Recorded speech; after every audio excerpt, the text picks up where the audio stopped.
You're listening to EttaroLive, Digital Basic Wednesday night. We talk all things production. We talk all things creative. We talk about the digital revolution sweeping this land, hopefully creating an army of citizen broadcasters, independent journalists, radio broadcasters, guys and gals with camcorders, and the guts to use them. That's what it's about. We talk the talk, we walk the walk, we share technical tricks and tips, and your calls and thoughts are always welcome. Tonight, very special guest, talking with Mr. Jack Blood, longtime broadcaster, a news hound as well. Jack, when did you get the that's the word I want to use, your shtick for your show, if you will, is that you're a news analyst. You're uncovering the lies and you're analyzing what's really going on daily for your listeners. Not so much pontificating and giving necessarily opinion. That's, we all have our own different angle on things and our own shtick. I don't go at it the way that you do, uncovering and digging into the news. Other people have different shticks and angles. And how did you find your niche in broadcasting, which you have so clearly claimed? Well, Sam, it's all part of my plan. You just... Wes, dude, why aren't you giving me this? I dig you it. You just wind up, you're right where you're supposed to be. I'm a big believer in that, and I really, I just do what I do. I talk the same way in my living room that I talk on the radio. There's absolutely no difference. I think, what it is I'm just not afraid of the microphone. I don't think about it that we have, tens of thousands of listeners out there, a stadium full of listeners or an arena or something. I'm just who I am. I do what I do, and these are the things I'm interested in. What I talk about on my show is what I'm interested in. That's the advice I give to everybody. Talk about what you love, what you're interested in. Today, we had to kind of delineate the whole naked X-ray machine that's put in the airports, which is certainly a kind of a disregard of your civil liberties, certainly, and pornographic to many people. And, I could take that and I can turn it into, well, let's see Ann Coulter. There's a good use for these machines. I want Ann Coulter to run through that machine and see if she's a man or a woman. I think once and for all that question can be asked. But these are the things that I want to know. I don't sit and write it down or figure it out or plan it. I just want to know, is Ann Coulter a man or a woman? And we have this new X-ray machine that can actually give us that answer. I love that. That's some funny stuff right there. I think I'll pass on that. You don't want to be you don't want to be the guy that has to monitor that to figure it out. Well, you can just report it to me. I don't want to see it for myself. I'll do it. I prefer my women to be slightly more. This show has turned quickly into a Borat movie, but we should move on. Yes, shall we say? A nicely shaped, voluptuous American female. Fine with me. And there are some airports that are better than others, but that's the thing about technology. They try to sell it to us like that. They're monitoring us constantly. We live in this scientific New World Order police state dictatorship. But the good news is if you work for TSA, you get to see naked girls in the airport. That's a selling point. You gotta go with those selling points. And then we do that with our show. We do that with our show, so there's a good segue. We do that to our show. We try to give people the selling points. We try to entertain them a little bit and give them some good information. But I just feel compelled to every show I put out. As much as I know I need to entertain people and keep things lively and keep things moving and keep the music good and everything, we've got to put out information. And that's really what it comes down to. If you're not putting out information that is important for the public to hear, then you're not doing your job in the alternative media. Outstanding advice. Go ahead, Kennedy. Go ahead. Well, I wanted to go on a different subject, if you didn't mind. I know you come from the punk scene. I've heard you admit this many times on your show.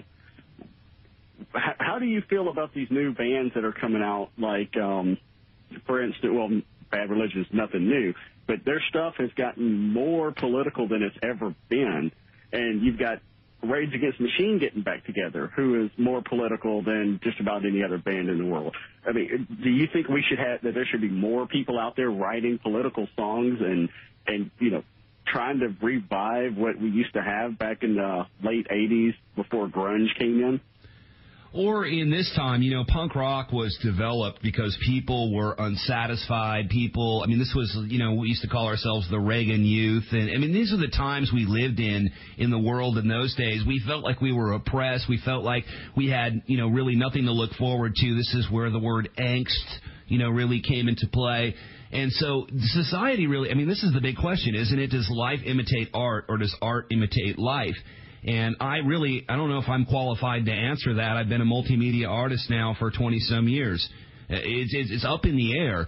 But, I had to start out. I had to go through a point where, okay, I don't like Green Day because they're campaigning for John Kerry. They're writing some good music, and people are kind of waking up from it. And I have to get to a point where I'm not so critical of all of this that I don't look at a band like The Clash, who I like to play on my show, and say, look, they had some socialist leanings. Well, I don't know. Where would Joe Strummer be today if he was still alive and he had the internet and all these great, portals of information? What kind of music would he be writing today? So, there is a point where we can be really critical of these people and say they're not writing the right words or the right music. But I think, just to get out and be brave enough to challenge your record label or to challenge your distributors, which is all now controlled by the same 5 corporations, to get out and really risk it like so many people have done. In fact, we're friends with that Warren Cucurullo guy who was the guitar player for Duran Duran. I like to know him as being, the guitar player in Frank Zappa's band and the founder of Missing Persons. And he's not afraid to get out there and say, look, 9/11 is an inside job. I'll go out. I'll say it anywhere. I'll do any interview. I'll just go out and I'll say it. And that's a certain level of this that I think a lot of people really aren't getting at. We're in a position... I live in this bubble. We're in a position where a lot of people write me. I have, platinum artists writing me and saying, yeah, thanks for, we listen to your show. Thanks for saying what you say. But we can't really say this, and we're not ready and prepared yet to risk it. But I still have to respect that they're looking into it. So, I'm up and down with it. I really appreciate that people do anything, and I think that's the overall lesson we should all kind of take to heart here. If anybody does anything, even if they're not quite awake and they're wandering around, they're confused and bumping into trees and cars, holding up Ron Paul signs, it's something better than nothing. And the problem we have with the world today is that people aren't doing anything. They're too apathetic. Yeah. They're too skeptical. They're too cynical to even make a move without thinking about it 80 different times. So I'm happy, man, to answer your question. Anyone out there that's writing and playing music, people send it to us. We try to get it on the show. I'm just happy that people are doing this. And I think it kind of is a barometer of the times we live in.